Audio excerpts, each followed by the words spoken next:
Movie mare-reschedule, tutugunan muna ang hinihingi ng MTRCB. Ayon sa Pinoy Flix Films and Entertainment Production, ang kumpanya na nagdi-distribute ng pelikulang The Rapists of Pepsi Paloma, handa silang tumugon sa mga karagdagang hinihingi ng Movie and Television Review and Classification Board, MTRCB, upang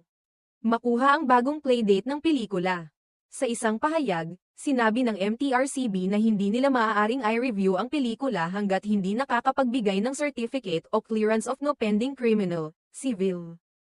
or administrative case mula sa mga kaukulang ahensya tulad ng Regional Trial Court, Department of Justice, DOJ, at Office of the City Prosecutor.